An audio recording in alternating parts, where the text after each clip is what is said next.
بله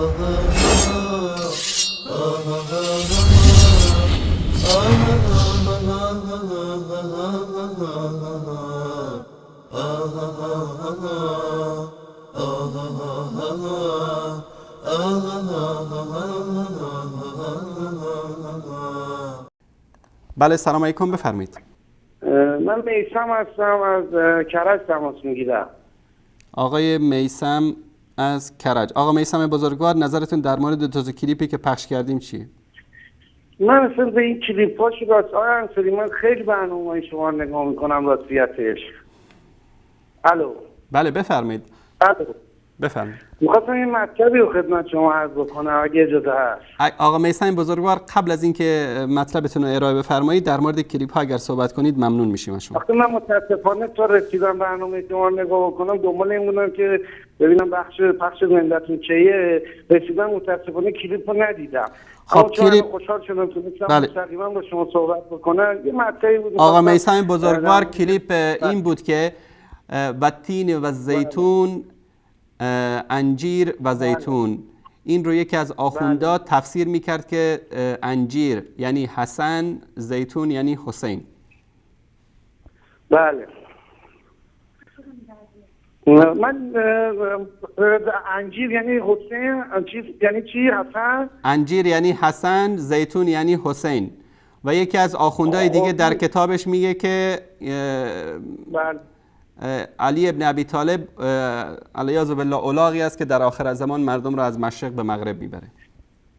اتفاقا دقیقا همین مطلب و من با یکی از حاج آقاها صحبت میکردم. این منظور به مرکب آقای انصاری، مرکب اون زمان این بوده. مثل اینکه الان شما بخوای بگی مثلا تو این دوره مرکبی که شما جابجا میکنه قطاره، مرکبی که وجود داره هواپیما.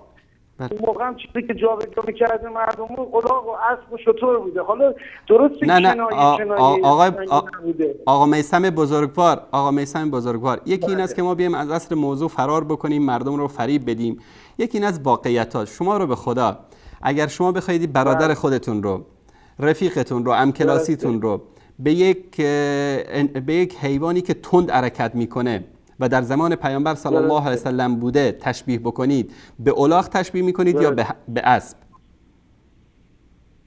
خب من حرف شما رو متوجه میشم شما چی میفرمایید. این شما منظورتون اینه که کنایه جالبی نبوده اون در اون موقع، اما اصل مطلب در مورد این حدیث اینه که میخواسته بگه که کسی وجود داره که شما رو از شرق به غرب ببره غیر از حضرت علی. منظور این بوده، نه اینکه مثلا بخواد حضرت علی رو به چی میگم به چیز بله. دوستان نشون بدن. آقا میثم نگاه کنید صفحه تلویزیون، در اینجا میگه که عن ابی جعفر علیه السلام قال یا جابر الک حمار یسیر بک، یعنی آیا تو الاغی یا خری داری که فیبلغ بک من المشرق الى المغرب، تو را از مشرق به مغرب ببره. یعنی ببینید الله سبحانه و تعالی در قرآن کریم میگه که و الی الابل کیف خلقت، یعنی شتر رو یکی از نشانه های قدرت الله سبحانه و تعالی در صبر، در پایداری، در قوت قرار داده. آیا بهتر نبود که مثلا وقتی که این روایت رو جعل کردن، این آقای مفید این روایت رو ایشون جعل کردن، خب می اومدن میگفتن که یا جابر علک جمل، حداقل ما اینجا من نمی اومدم این روایت رو نمیخوندم، میگفتم نه، جمل اتفاقا حیوانی است که مردم مثال میزنن به صبرش، به پایداریش، به غیرتش، به قوتش. من سریعتی میدادین مطلبمو عرض کنم خدمت شما. بفرمایید میثم جان. الو. بفرمایید. بله. آقای انصاری، من یه مطلب کلا من احترام واسه شما قائلم، چون مطلبی اینجا تو تلویزیون اعلام میکنین که جالبه، آدم دوست داره گوش بکنه. اما من یه سوالی از شما دارم. شما این مطلبی که در مورد شیعه مطرح میکنی، اگه این 150 میلیون شیعه‌ای که الان دارن زندگی میکنن تو عراق و ایران، اینا مسلمان نبودن و شیعه نبودن، جزء مثلا مسیحی‌ها بودن، سودش واسه اسلام بیشتر بود یا کمتر بود؟ اینو من از شما میخوام فقط بپرسم. بیشتر بود سودش. یعنی اگه جزء مسیحیت بودن بیشتر بود سودش واسه اسلام؟ بله. شما در تاریخ اسلام یک نمونه بیارید که دولت که شیعیان تأسیس کردن، از فاطمیون گرفته تا آل بویه گرفته تا صفویت گرفته، یک وجب از کشورهای اسلامی رو فتح کرده باشند، در جهاد با مسلمانان علیه کفار شرکت کرده باشند، از مسلمان ها دفاع کرده باشند بر علیه کفار. اگر بغداد سقوط کرد، با خواجه نصیرالدین طوسی و ابن علقمی بغداد رو به چنگیز خان فروختن. اگر که دولت عثمانی مشغول فتح کشورهای اروپای شرقی بود مانند بلغارستان و قبرس و اونجاها، صفویت از راه تبریز و از آذربایجان حمله می‌کردند و ایجاد مزاحمت می‌کردند برای دولت عثمانی، همین که سلطان سلیم عثمانی مجبور شد که بیاد تا همدان با آتش بکشه همه جا رو. یعنی تاریخ اینا تاریخ دشمنی. جناب انصاری من مطلب این بود که میگفتم اگه آدم از این رسانه‌هایی که الان شما دارین بالاخره هزینه دارین میکنین این مسائل رو دارین بیشتر به صورت تعامل بین شیعه و سنی قرار میگرفت، به نظر من خیلی در جهت ترویج اسلام مثبت‌تر بود تا اینکه بخوایم ما بیایم جنگ داخلی بین خودمون مسلمان‌ها ایجاد بکنیم که چی میگن یه مش یهودی و مسیحی که خود قرآن اینا رو مغزورشون قرار داده از چی میگن از دعوای بین ماها استفاده بکنن. بله میثم جان برادر بزرگوار، من دست شما رو میفشارم، پیشانی شما رو میبوسم. واقعا حرف جالبی زدید. ما هم وحدت میخوایم بین مسلمان ها، اما این وحدت باید یک سری اساساتی داشته باشه. شما خونه بنا بکنید 10 طبقه، اما اساس این خونه رو با خاک درست بکنید، تیراان نندازید، سنگکاری نکنید، این رو روی یک خاک رو شن بنا بکنید. خب این ساختمان 10 طبقه شما با یک باد کوچیک این ساختمان فرو میریزه. ما اگر میخوایم وحدتی داشته باشیم باید بر اساس یک سری مسائلی باشه که وجوه مشترک باشه بین من و شما. ما میگیم که اساس این وحدت رو قرآن تشکیل میده. قرآن درسته. ما کتابمون یکیه، قبلمون یکیه، پیغمبرمون هم یکیه. درست. این قرآن رو اگر ما بخوایم با ایمان پاک، با حقیقتی که وجود داره این قرآن رو قبول بکنیم، این میشه یکی از پایه ها و اساسات وحدت. آقا میثم بزرگوار، مادر بزرگوار شما مثل مادر من به ایشون احترام دارم. اگر خدای نخواسته کسی به مادر بزرگوار شما توهین بکنه، بعد بیاد بگه میثم جان من تو که برادریم، حالا اشکالی نداره من به مادر توهین بکنم، شما قبول میکنه غیرتتون؟ شما در مورد ام المؤمنین عایشه، بله. من قبول دارم.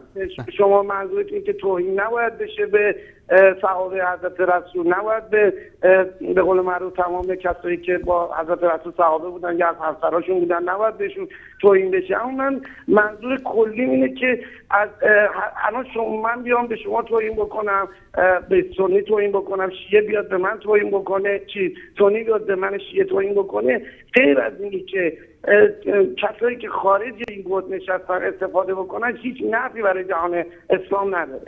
کاملا من موافقم. میثم جان شما یک نمونه از توهین هایی که در شبکه ما شده ارائه بفرمایید. من همون برنامه، همون کلیپی که به شما توهین شده، به شیعیان واقعی توهین شده، همون رو القا میکنم، سر از فردا میگم پخش نشه. درست. نه من اتفاقا شما رو به عنوان یه آدم سنی واقعی قبولتون دارم و برنامه‌هاتون هم نگاه میکنم، خیلی آموزنده است و آدم باید به قول معروف باید با دید باز دینش رو نگاه بکنه. کورکورانه به نظر من تقلید کردن یه کار اشتباهیه، حالا چه تو بحث سنی چه تو بحث شیعه.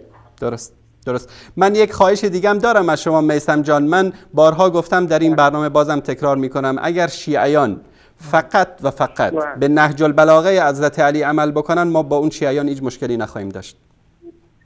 درست. تشکر از شما برادر بزرگوار. به دسترس در این که من تونستم با شما هم کلام بشم و هم صحبتی بکنم خیلی خوشبخت هستم و انشالله که جوری بشه که ما بتونیم هر روز اسلام رو موفق‌تر در سطح جامعه بین المللی پیش ببریم، نه اینکه چی میگن با دعواهای داخلی باعث این بشیم که وجه اسلام در جامعه جهانی هر روز بدتر از دیروز بشه. درست. آمین. تشکر از شما برادر بزرگوار. شما می‌بینید. بله خیلی خوشحال شدم از تشکر از شما. الله متعال حفظتون کنه. تشکر برادر بزرگوار. خدا نگهدارت. خدا. من واقعا حرفای آقا میثم و امثال ایشون، اینا شیعیان واقعی هستن که واقعا یعنی وقتی وضعیت مسلمان ها رو میبینن امروز که به نام شیعه و سنی به جان همدیگه افتادن واقعا ناراحت میشن و امثال اینا زیاده. من در شروع صحبتام گفتم مشکل ما هیچ وقت با برادران و خواهران شیعه واقعی، شیعه که پیرو علی باشن. ببینید علی لعن نمی کرد، علی توهین نمی کرد، علی اهانت نمی کرد. علی در جنگ جمل همسر پیامبر، جنگ اونجا شوخی نیست، همسر پیامبر اسیر میشه. شما رو به خدا اگر شیعیان امروزی خدای نکرده در جنگی عایشه اسیرشون میشد چی کار میکردن باش؟ اخلاق میخواید یاد بگیرید، از علی یاد بگیرید. شما شیعه واقعی علی باشید، ما با شما هیچ مشکلی نداریم. ما عقیدمون اینه که در جنگ جمل علی برحق بود، در جنگ صفین علی برحق بود، علی خلیفه بود، علی حاکم بود، اطاعت علی واجب بود و اونایی که در مقابل علی قیام کردن اجتهاد کردن و به خاطر دشمنی در دین نبوده، به خاطر دشمنی شخصی نبوده، به خاطر اجتهاد بوده. به همین دلیل حضرت عایشه رضی الله تعالی عنها بعد از اون به اصطلاح اظهار پشیمانی می‌کردن از اینکه چرا این واقعه صورت گرفت و در این که جنگ جمل و صفین رخ داد ما شکی نداریم که دشمنان اسلام، همون سبعی‌ها، همون کسانی که در پی ضربه زدن به اسلام بودن نقش داشتن. اما این علی برخوردی که با عایشه میکنه، میاد پیش شتر حضرت عایشه میگه که ای مادر، ببین چون قرآن گفته که و ازواجه امهاتهم، علی اعتقاد داره به این که همسر پیامبر مادرشه، مادر مؤمنین هست، چون علی مؤمن است. امروز یه آخوندی بلند میشه میگه که ما مگه دیوانه ایم که بگیم که عایشه مادر ماست؟ بله ایشون دیوانه هست، چون اگر دیوانه نمیبود به قرآن مراجعه میکرد. در قرآن میگه که همسر پیامبر مادر مؤمنین است. اگر تو مؤمن نیستی مشکل تو است. علی میگه که ای مادر، کاش من سالها قبل مرده بودم و این روز رو نمیدیدم. و عین همین حرف رو از عایشه رضی الله عنها هم روایت میشه. هر دو اعلان پشیمانی میکنن از این واقعی که رخ داده. بعد سیدنا علی رضی الله عنه با عزت و با اکرام ام المؤمنین عایشه رو در معیت برادرش و تعداد دیگری از افرادی که حتی در بعضی روایات خودش میگن که لباسهای زنانه به اونو پوشانده بودن و اینها رو رسوندن به کجا؟ به مدینه منوره. تصور بکنید امروز یک کودک سنی به دست شیعیان عراقی افتاده، کلیپشو بارها دیدید پخش شده در این شبکه، چگونه باش رفتار کردن. یک کودک زیر 10 سال. و اگر امثال ابوبکر و عمر و عایشه و طلحه و زبیر امروز اگر که شیعیان امروزی با اونها مواجه بشن چه عکس العملی نشان خواهند داد؟ عکس العملی که نشان خواهند داد در روایت هاشون وجود داره. امام زمان در آخر الزمان میاد، ابوبکر و عمر و عایشه رو از قبر بیرون میکنه، اینا رو به صلیب میکشه، بعد اینا رو سنگسار میکنه، میکشه، بعد مرده های اینا رو آتیش میزنه. تا وقتی که شما شیعه واقعی علی نباشید امکان وحدت بین شیعه و سنی وجود نخواهد داشت.